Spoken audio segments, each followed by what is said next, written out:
I was probably 17 or 18 years old. I was in my car in New York, a Chevy, Monte Carlo, 1973, very cool. And I was listening to the jazz station, and I heard this guy singing. He sounded so free. I think that's the thing that struck me more than anything, was how free this guy sounded. Stop and take a little time out with me. Well, just take five, just take five. You stop your busy day and take the time out to see that I'm alive, I'm alive. Although I'm going out on my way just so I can pass by each day. Not a single word do we say to pantomime and out of time. Still, I know why life's out for me. I feel tingles down to my feet when your smile goes much too discreet to set me on my way. Now, wouldn't it be better not to be so polite? For you look good all for all right. You start a little conversation now, it's all right when you take it by. For me, he just appeared out of nowhere. I was like, whoa, who is this guy? Where did this guy come from?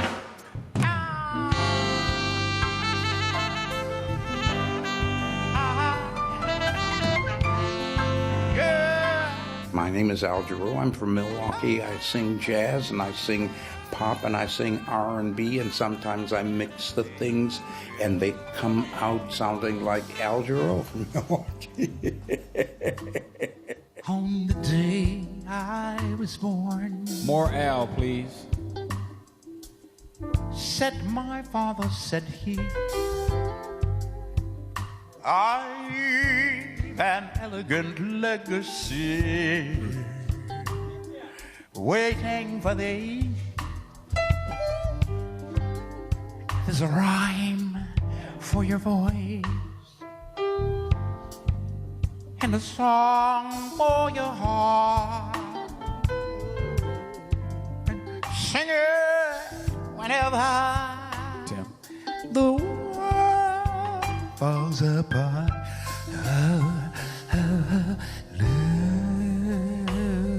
Look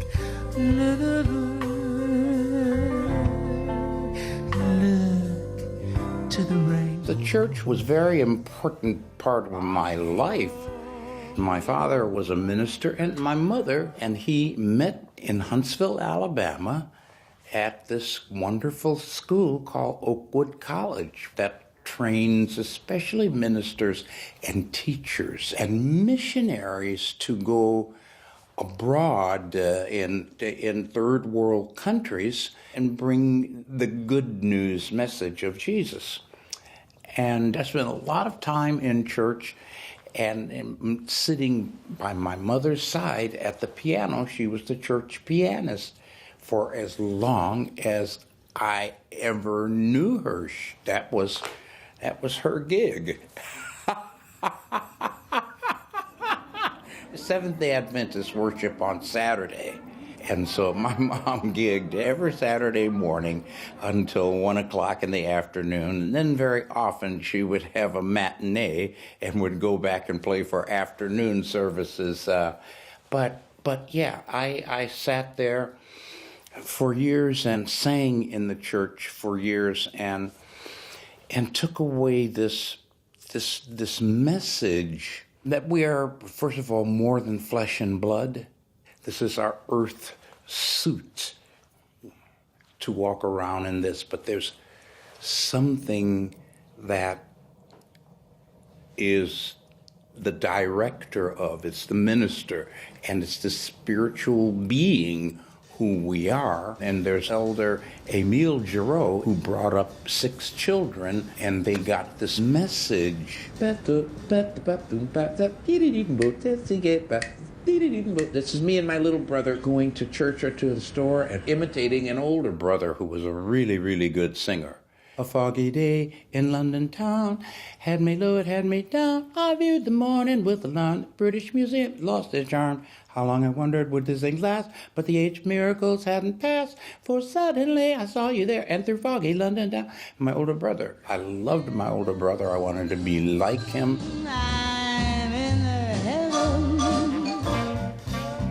I was hearing that music in my house. And my brothers had always had vocal quartets rehearsing in the living room. I was in the soup of rock and roll and pop music of that time, so you could hear Little Richard on your radio station, Chuck Berry or Bill Haley and the Comets, Perry Como, catch a falling star and put it in your pocket, never let it fade away. And you could hear Dean Martin, Volare, Domenico Modugno. I was singing Broadway songs. We got sunlight on the sand, we got moonlight on the sea, we got mangoes and bananas you could pick right off the tree, we got volleyball and ping pong and a lot of dandy games. But what ain't we got? We ain't got dames. Ah! Sailors sing Broadway music. Loved that stuff. I did that with the choir. So many influences that just came inside, and they wouldn't go away.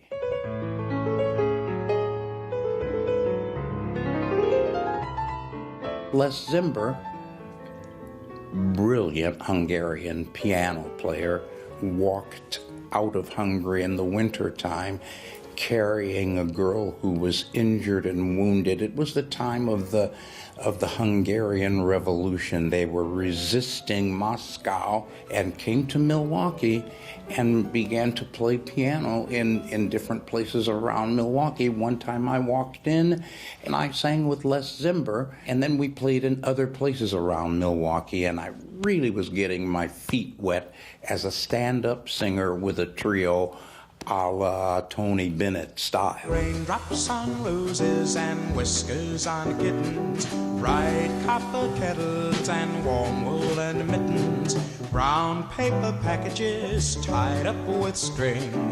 These are a few of my favorite things. We played in the same nightclub in Cedar Rapids, Iowa. Al was singing there in this club, I think 3 or 4 nights a week. Ding, ding, ding, went the trolley. You know, the club was called the Tender Trap, and the drummer was the club owner. Except he would try to run the club from behind the drums. So he'd be looking around all, you know, he'd be playing the drums like that. He'd go, Gloria, table 6, table 6. And the tempo would go up like that and then slow down. And, you know, but it was challenging. And Al played with this, you know, it was a house band. So the legend of Al Jarreau lived on in Cedar Rapids, Iowa. He had a huge audience there. He was a very charismatic performer even then. Once I was a sentimental thing. I went to the University of Iowa and studied in a program called vocational rehabilitation, once again kind of following my older brother. But now a spring romance. When he found an interest in social studies and helping professions, I thought that was one of the greatest things in the world to be able to do. Don't you think that would be a nice job, to be helping people do better? And when the state of California called me and said, we have a position for you as a counselor, would you come to San Francisco? I was like, yes, I'm ready. This year has got me feeling. I think that this work sharpened my abilities to understand pain and hard times in other people.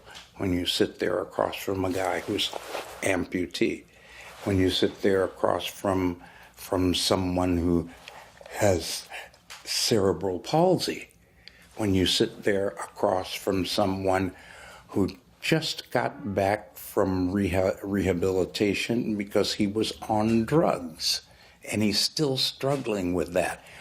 When you sit across from people like that, it changes you. Changed me. And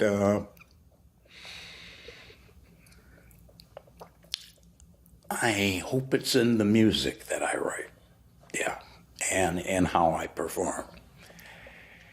Yeah. Days may be cloudy or sunny. We're in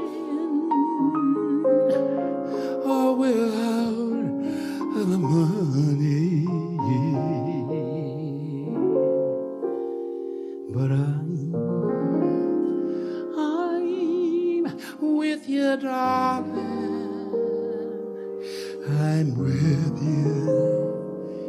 you to sing this part later on. Come rain or shine.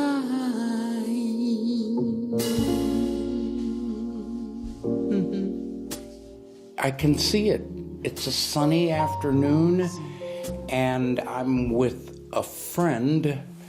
I think it was Mike Montano, Filipino guy, and with a huge Filipino family and cousins that George wrote arrangements for. They sang, wrote big band type charts for these girls, and they were called the third wave, meaning the third generation of this Filipino family in San Francisco.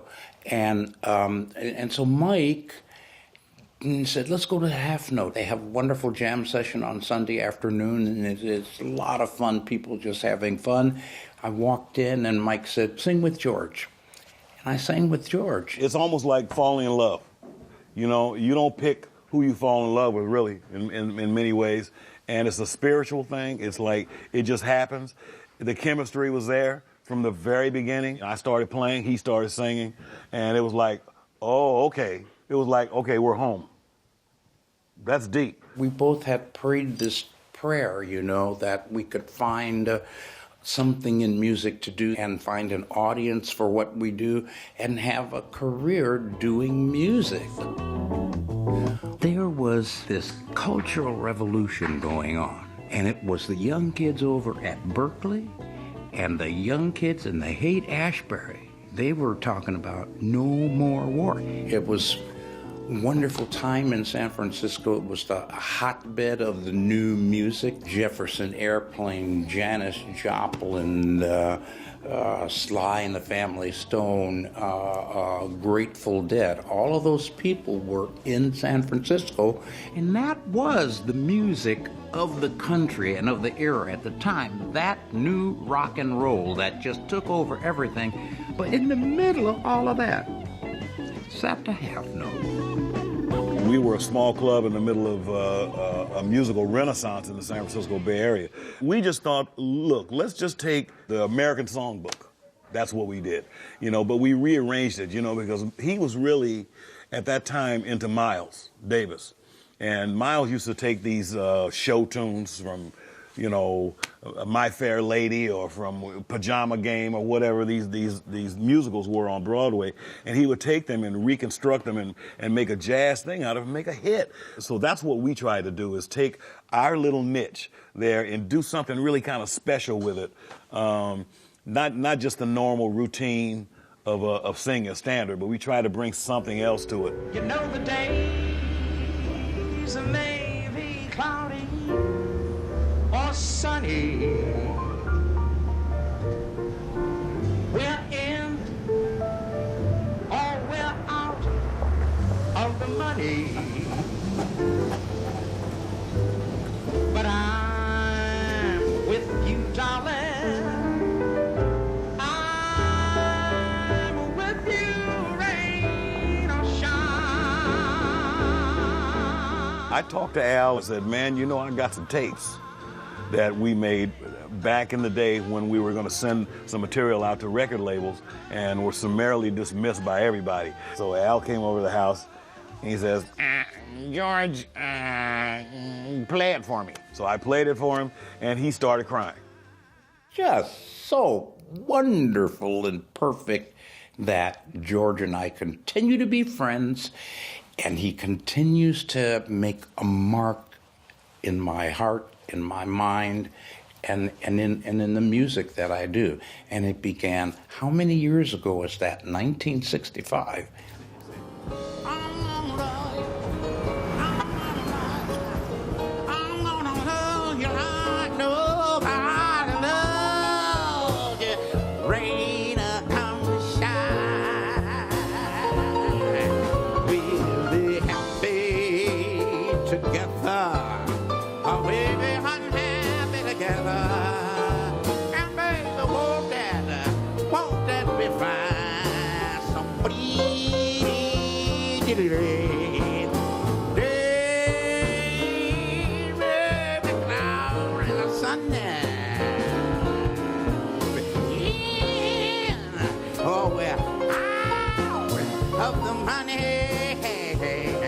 I learned as much from Al as he probably learned from me. I was totally into the jazz thing, and Al brought, his interest in lyric and melody. I mean, odd melodies, not just da-da-da-da-da-da-da, but he go da-hee-dee-da-da-da, weird notes. Rain or shine, I'll be with you. Rain on, shine.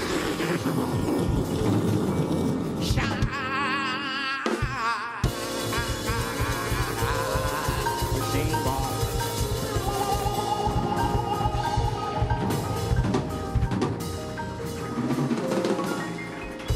Thank you. I'll be back in just a little bit, y'all. In the Half Note Club, there used to be a lot of ladies. Al had, ladies loved Al. They just, he was like the young Harry Belafonte who sang jazz, And so there was this little dressing room that was probably big as this piano here. And we had to put our coats in there. It was right off the bandstand. So I remember coming off stage, Al sang his note, ladies and gentlemen, Al Jarreau, and Al went in the back. I was cleaning up, getting the music together, and so it was time to go home. I was trying to I pushed on the door. I said, can't get in. What's it? Anybody in there? Al. Open the door. Al, I need to get my jacket. It's cold out here. Well, Al apparently was holding court back there with, I don't know how many were in there, because...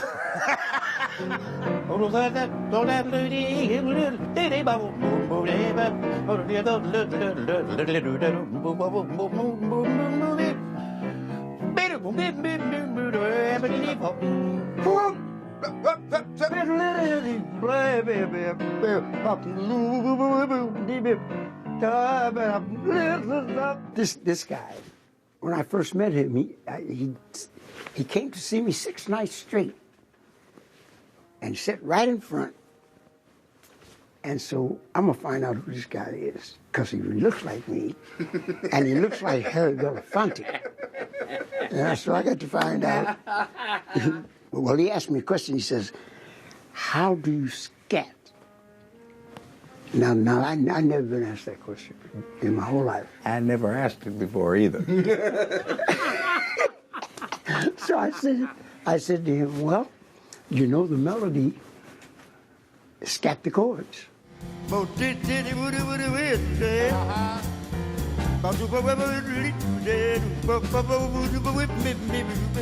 And he came back about 3 nights later and kicked my butt. And you regretted telling him ever since. That's right. I should have kept my mouth shut.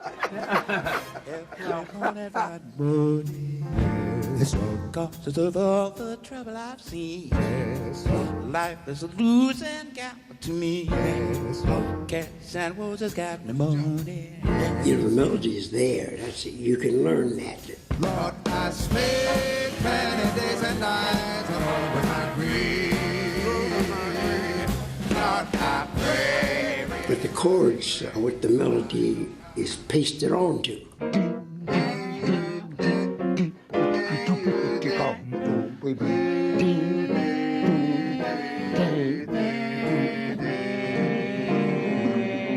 So if you learn the chords as well as the melody, you own the song.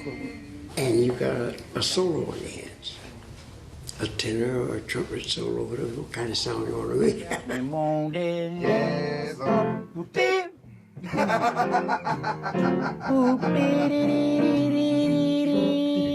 And that is what Ella was doing, and that Billie did in her quiet and sensitive way was to find those other notes in the chord to sing that just make it rich and makes the chord something more than it was if that note wasn't sung. And so I wanted to hear it from someone who's really doing it at the top of the game, for a singer who sings like a horn player. Well, that's why I do this. Me too. Because it's like playing tenor. You know, looks like playing tenor.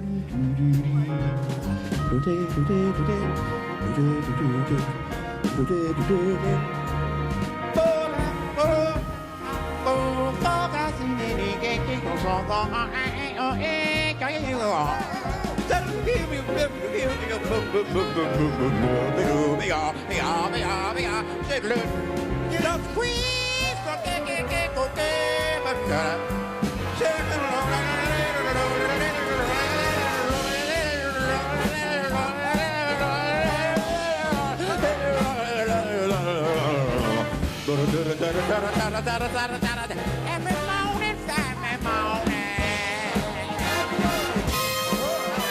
What I didn't tell John in the early days, but what he discovered, every song that I sang wasn't jazz. I was in love with a lot of different kind of music.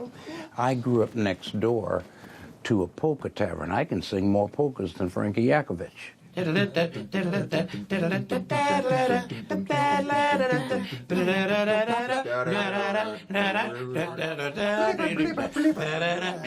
that stuff too. Here she comes. She's in karaoke, and the karaoke. Just see the way she walks. Nobody else could be what she is to me. I look and what do I see when I look deep in her eyes? I can see the sea, a forgotten road, the caressing skies. Boom, boom, boom. I had fallen in love with the Brazilian sound, so that I was practicing and playing with a guitar player, just a guitar player, Julio Martinez.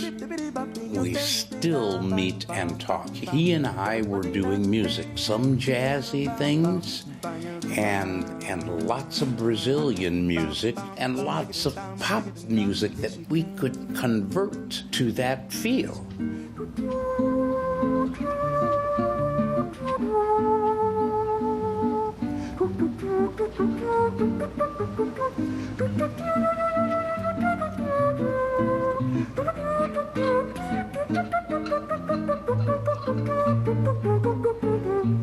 We had a wonderful run at Sausalito at Gatsby's in 1968, and people were sitting outside on the street. They said, would you come back and play tomorrow night? And by the time we finished that night, they said, would you come back and play on next week Thursday? We came back and played on next week Thursday and through the weekend, and by the time we got through with the weekend, they said, well, what about a 5-day week? All of this happening within 14 days. And people were coming from all over to hear this little duet with the crazy singer.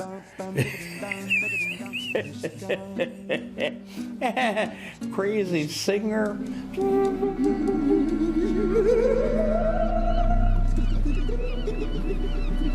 Now there was all of this space. There were no drums, there was no upright bass, and I began to explore. And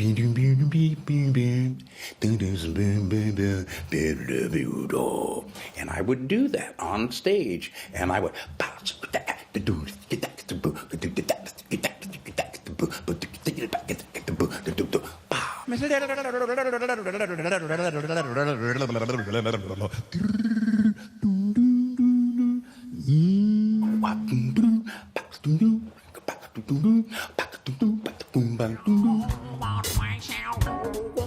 That began the thumbprint of Al Jarreau. Was the beginning of that exploration of extra vocal things to do to add to the music, but don't make it a circus. It's not a carnival. And make it very musical.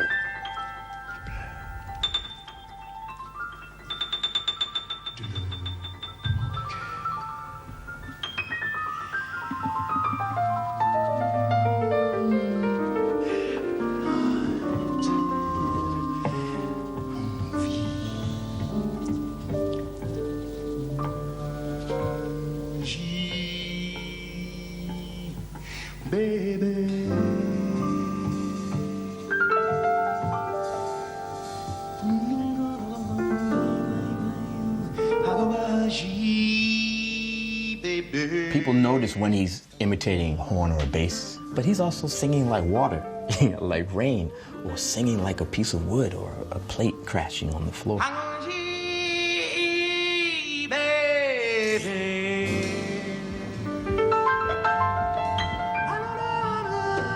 Al certainly has always had a unique way of making music, which was more than just a singer, as a composer and as an improviser. And I always loved the rhythmically what he was able to do with his music.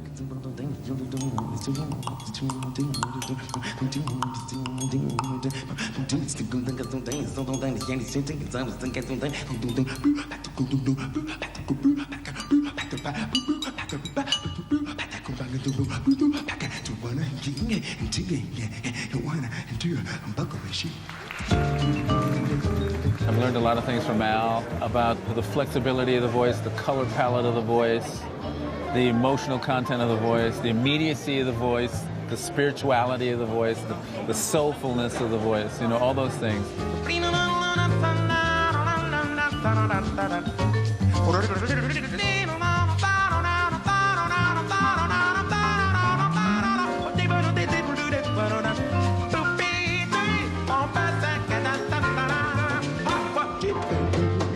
He can use tones from his voice that a vocal coach would tell you, don't ever use that tone. Don't ever use your nasal tone. It's a very bad sound. Al Jarreau specializes in this. This is his specialty. He's singing like this. It's supposed to not work. It's supposed to be bad. But not with Al Jarreau. Al Jarreau, he uses whatever sound can come out of his face. He's going to make music with it. These are all available to him, all these sounds, because he's just always aware, you know. And, you know, he's the kind of guy, you know, in life, he's always observing things, you know. You can tell that Al's watching you, you know. He's watching the way you walk, you know. He's listening to your voice, you know. And one day he'll make a comment about you. You go, whoa, this guy sees everything, you know. But he doesn't just see everything, he hears everything. And Suzanne takes you down to a place by the river. You can hear the boats go by and you can spend the night forever. And you know that she's half crazy and that's why you won't be there. And she feeds you tea and oranges that come all the way from China. And just when you want to tell her that you have no love to give her, she gets you on her wavelength and she lets the river answer that you've always been her lover. And you want to travel with her and you want to travel blind. And you think maybe you'll trust her 'cause she's touched your perfect body with her mind.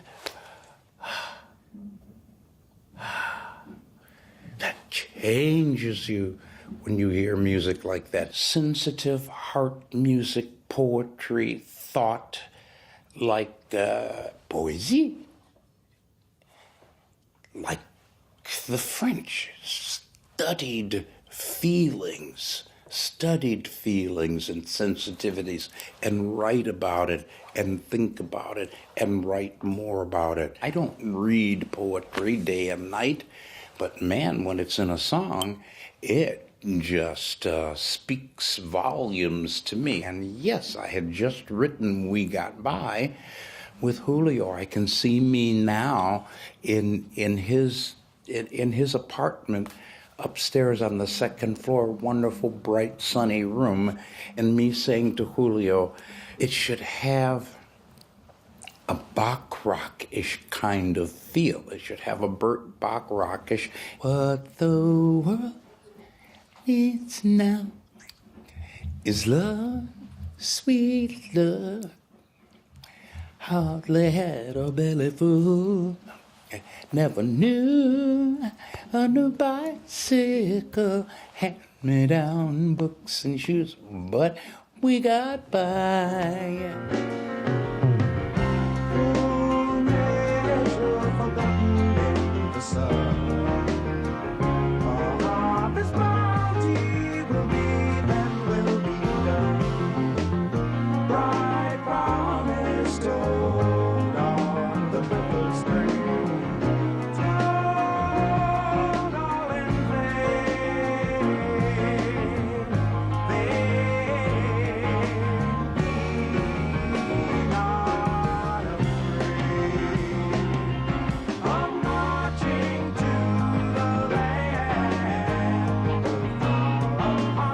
I discovered that I could write a song. I was in Los Angeles working at various clubs, knocking on every record company door.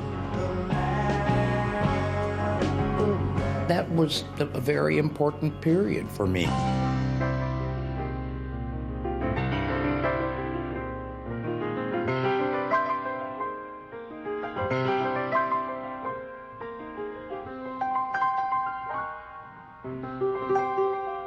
I have a very clear first memory of Al playing at a little club called the Blah Blah Cafe. Very small space, and it was maybe a Sunday afternoon, so it was light out.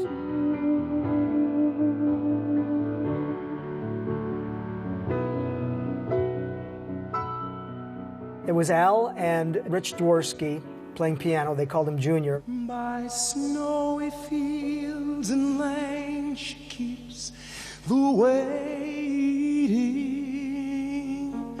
In candlelight the sacred altar shines. So it was Al standing up with the shakeré and making percussion sounds with his foot on the base of the microphone stand and singing. It was a wonderful experience. But he was blind. He read the stars inside a dream, but he was blind. When I walked in and heard him, and I went, what is this? This is like, I've never heard anybody do this, ever.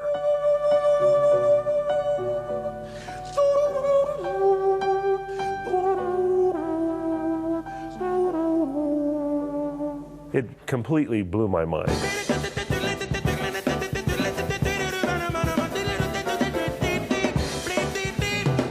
In 1975, Al was going to be signed to Warner Brothers, and he had a showcase at the Troubadour Club in Los Angeles, and all the Warner Brothers people were there. There absolutely was, in the late 70s, early 80s, a Warner Brothers jazz pop sound. You know, I think a lot of it had to do with Tommy LaPuma, vice president and A&R guy there at Warner Brothers, because he had a certain ear.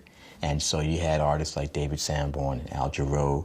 Michael Franks, Alice Coltrane. Neil Larson and Buzzy Featon had a group. George Benson did Breezin'. It was commercial, but it had a very nice essence to it. And then the artists started working together, which made it even more of a family. I try to find the best guys that I can, and they wanted to come and play with me. I still wonder why.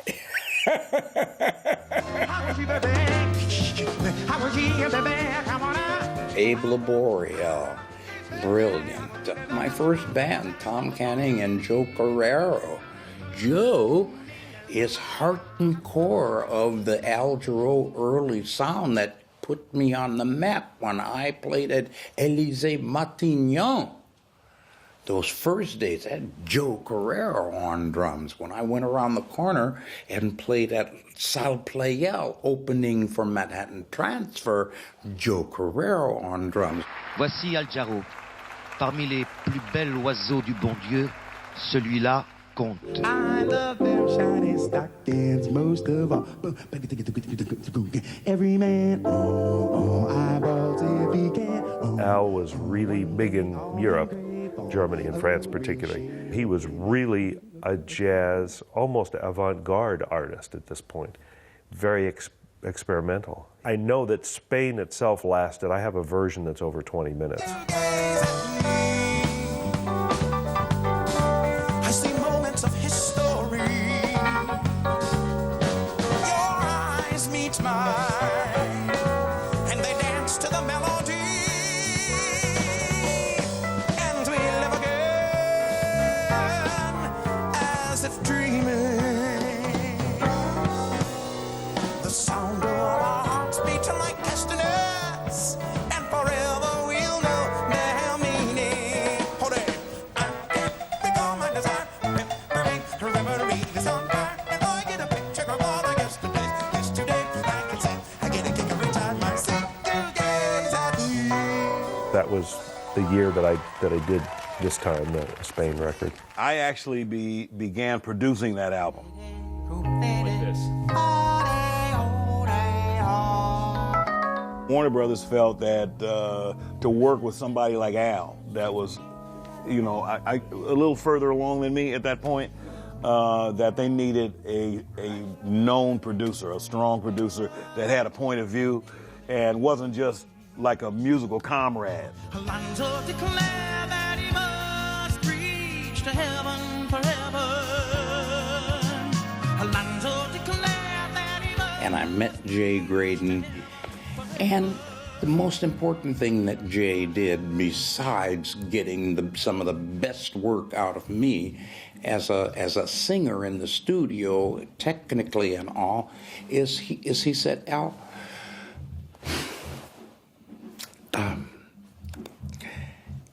you're a wonderful jazz singer, and you are a great R&B singer and a great pop singer, but Al, you turn everything you do into a jazz performance. Would you just try to not scat on this song? I tell you, we're in this love together. We got the kind that lasts forever. Don't you know we're in this love together? Oh, girl, and my berries on the vine. It gets sweeter all the time. Just sing the song like a good pop singer and see what happens. People came from everywhere. Just breaking away. Your love has opened eyes that couldn't see. I'm breaking away. Your beacon in the night is I remember being in Munich at an after-hours place with Al, and I look over and there's Al sitting at a table with John Paul Belmondo, Roman Polanski, and Sylvester Stallone. Now, each one of these guys is about 5'5", right? But very short guys, and Al's 6'1", 6'2", or something, towering over these guys. They're all, just the scene to see Al there with these international stars. Wow, there's Al Jarreau with Jean-Paul Belmondo, Roman Polanski, and Sylvester Stallone. And it just seemed really natural at the time. I mean, I went, yeah, there you go, Al. There's two Al Jarreaus. The first one is like the jazz singer, right, who is just the continuation of John Hendricks and Ella Fitzgerald. And then you had Al Jarreau, the pop star. In the late 70s, he had some really big songs. And it was just interesting to watch him navigate the two lives. I'm born in Mr. Shoeshine Man, shining bright and white and tan. My baby said she loves me, and I need not tell you that everything is just fine. Well, there you go. But it was cool because all these people who had no idea about jazz would come to see Al Jarreau sing his pop songs. But he would always give them a little bit something more than what they expected, you know? And I think he caused a lot of people to grow. And I bet you there are a lot of jazz fans who were introduced to jazz through Al Jarreau because he had the kind of personality where once he's on the stage, whatever he gives you, you're going to take, you want. And they heard round a melody, round a harmony, and Blue Rondo a la Turk, and other jazzy things, and found new music. But it came to them because they heard me do boogie down like a good R&B singer, and I did go. I did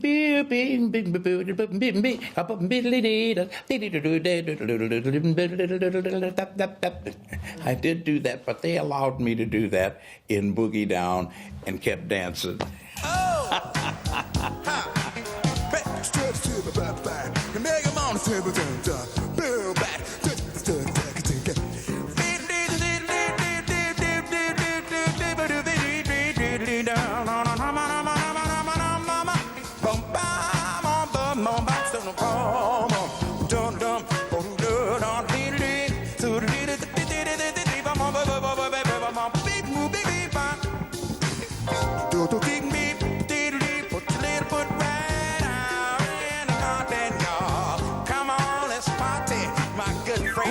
I still didn't find my style, even now, sir. I'm still looking for me. Has anybody seen the real Al Jarreau? Artists have such freedom of choice to do what they like with their music from year to year, from moment to moment. Al's music, whatever style that he does or whatever combination of musicians that he does, the beauty of what he creates is always in everything. You look for material that you can kind of inhabit. It's like it's clothes that fit. And I think Al has a really unique quality of whatever he sings, he makes it his own. You know, even if he sings songs that you've heard people do 100 times before, when you hear him do it, it's like he owns that song.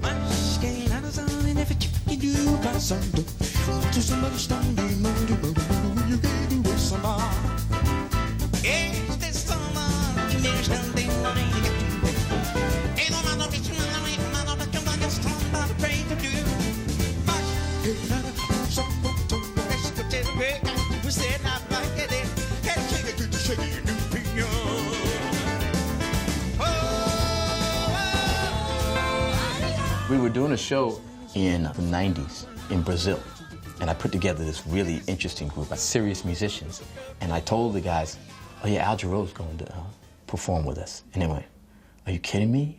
What are we going to do, like We're in This Love Together or something like that? And I didn't say anything. I said, they don't know. I said to myself, they don't know. And I remember, I'll never forget, Lenny White's playing, and Al starts going. And you know how Al is. If the spirit hits him, it's over. It's over. And Al got into it, and he started doing this thing, and all this emotion and energy and the sophistication. And next thing I know, Lenny's sweating, trying to keep up with Al, and smiling, you know what I mean? And it was incredible. So after rehearsal, Lenny's wiping. He said, Marcus, I didn't know. I didn't know. I said, now you know. Of course he's a singer, I'm a piano player, but I don't think of Al as a singer, even though he is, because he's such a musician.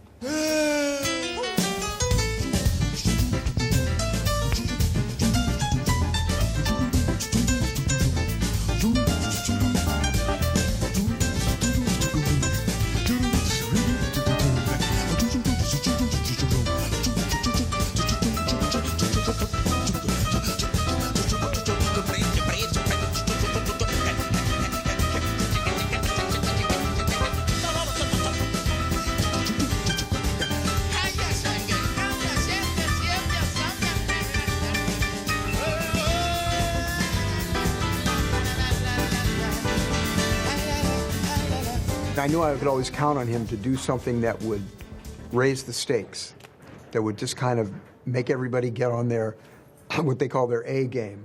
It was never a surprise that I would be surprised. Take 5, we kind of have to watch out, and maybe it starts like that, or it starts, you know, that's my Al impersonation, you know, so maybe it starts like that, who knows?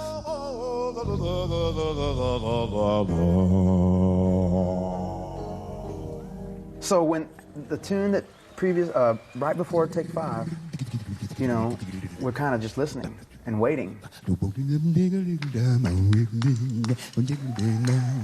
Okay, you're gonna start out like that? Okay, maybe we'll do this then. Right. Do you like it? Not a single with you. He said, it's a Panama, not a place. Still on all I thought for me. I've a single to my people. When you smoking what you sending me on my way. He's always going to break the momentum somewhere. I mean, if you're doing a show and this is the list of songs, and I'll start playing something, he'll say, oh, that one. But he might start in the middle of the tune. He might start at the beginning of the tune. He might even sing a totally different tune, which I may not even know. He'd like you to follow him when possible, and I don't know 10,000 songs. The bass player's got it. He can sing the lyrics, the bass lines, the chords. He can sing every note in the chord to all these songs. New music right now, that's what I'm doing. He has some kind of a perfect recall for this. He can't find his car keys, but he knows these things. And if the band was here, they'd have it, and for 10 minutes we could do that. I need that. to bring something fresh, right now, from the right now. You would think it's his first tour, every tour. Because he's writing, he's thinking about the set, he's excited, he's writing lyrics down, and he's like, John, come over here, what do you think about this? Man, that could be a great song. What do you think about? You know, he starts doing his sort of thing, you know, that I'm not gonna try. That's the Al Jarreau process right there. He had the title and he'll sing the guitar and he'll sing the bass and he'll give you the groove, and then I would just kind of go, okay, let me interpret. I need that kind of input. I hear things, but I can't sit down and play it, and I need somebody to help sit down and play and identify, expand on what I'm hearing. And though he didn't read music, he had a way of explaining what he heard in an arrangement. If I played a certain chord, he would actually sing the chord. I said, okay, that's what you, and those notes. That, he said, no, not but you know, and he'd give me the notes. And it was I'd never run up on a singer that could sing all the notes in the chord. I'll use that song. Music is so poignant in that way that the whole mood can be changed by one delicious little note. Well, that's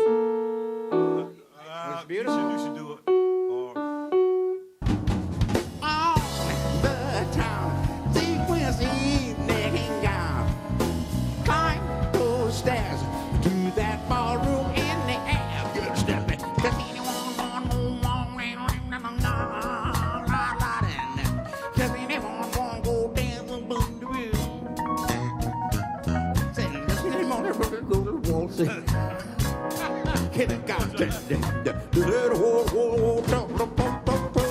We talked about it, and I kind of added a lot to that in terms of the arrangement because of what I played on the Rhodes, on the Fender Rhodes. And then Jay Graydon wound up using basically what I played to orchestrate from the trumpet, the horn section, you know, which was the right thing to do because that way it didn't clutter things up. Where? Freddie and Ginger on the road. Davis kicking so good. Keep that to be a chance to be in. Cause only they could. Look at the step. So what do with that good then? No what do but to do when the big ball thumb boom bling out Gene Kelly and the Rockets shuffle out. They say, oh, won't you boogie, boogie with me? Say, oh, won't you boogie with me? Say, I want to boogie and your moogie and your boogie and your doogie and your boogie and your soup boogie. He said, you want to boogie, won't you boogie, bad bang? I want to boogie, won't you boogie, bad bang, boogie, bad bang, down, down, down, down, down, down.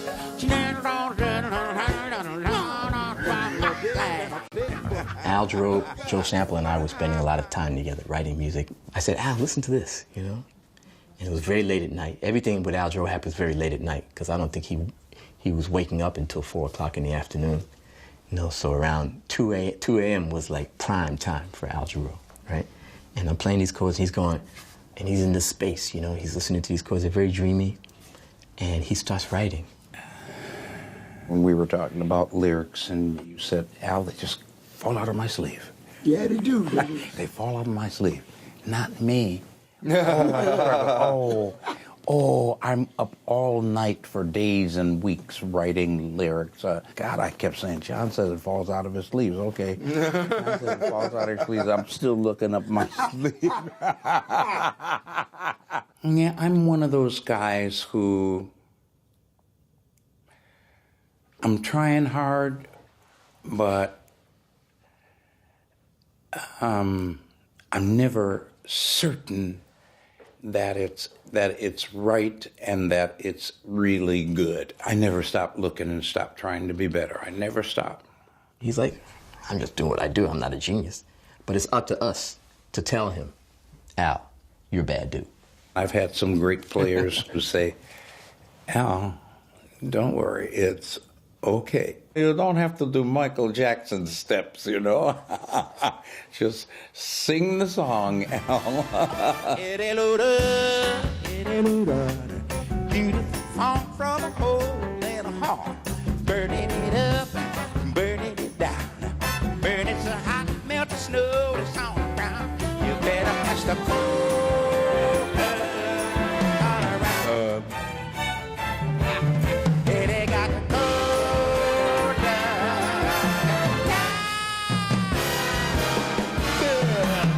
The earlier jazz music played by big bands, people danced to that music.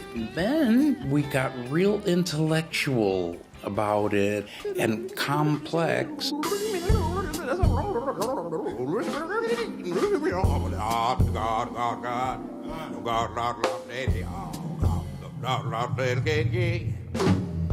Too much train, huh? And that was wonderful for the music, but the people went with Elvis Presley and kept dancing. I can tell you, I want to communicate, and I want to reach that guy sitting there. I don't want him guessing about what I'm saying. I want to say some things that I think are important, and I want it to get right home, right there. And I don't want to stand there and just play for me. He has so much to give you. Everybody always benefits. If you go to an Al Jarreau concert, you always leave higher than when you came in. To see and feel that on stage between Al and the musicians, myself, and the crowd, this interactive, universal energy that he is able to express, the words don't get what that deep connection in the heart is. As you sing more and more and more, you think less about the voice and the instrument itself, and you begin to think about the effect of your voice, the things that your voice does, the effect that it has on people. Because there are a lot of singers and musicians who have great technique, but they don't reach people for some reason. Al Jarreau can sing a lot of stuff, but when he wants to, he can find just the right things to sing that really make you feel something, you know? And I think that's another gift that a lot of musicians don't reach. Even great musicians that we all respect, they don't have that talent. I sat on the roof, yes I did. Then I kicked off the mouth, but a few heard the verses and knew they had got me quite cross. But the sun's been real kind while I wrote down the song. See, it's for people like you that keep it turned on. What any artist hopes for is the opportunity to say so many things, to open the heart, to open and show, to be generous, to give it and feel come back.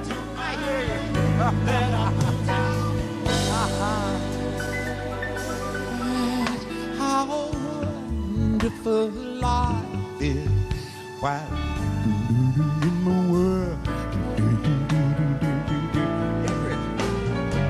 When they sing, I hope you don't mind, I hope you don't mind, that's more than me throwing music at them. That's different. That's church. When we're singing and doing music together, me and the audience, there's nothing better.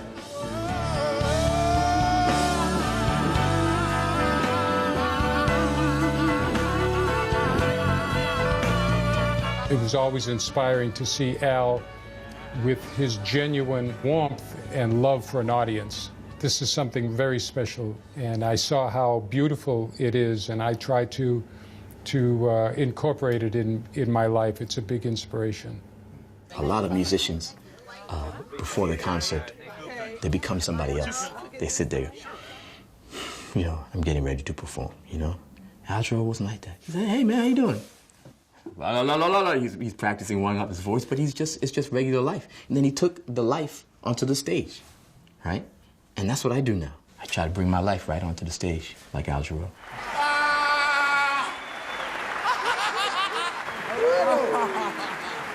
Talk about dreams coming true. Yes, my goodness. Suffering and pain is not why we're here.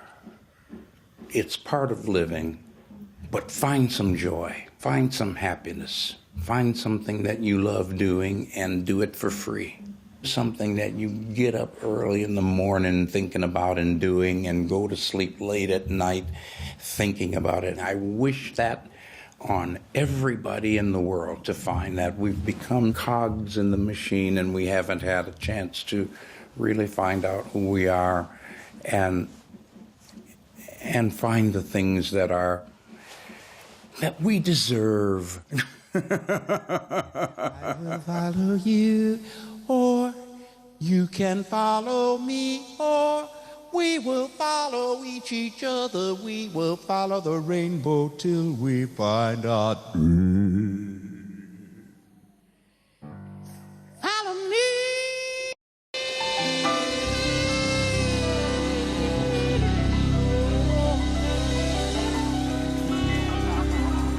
Don't you think that would be a nice job, to be helping people do better?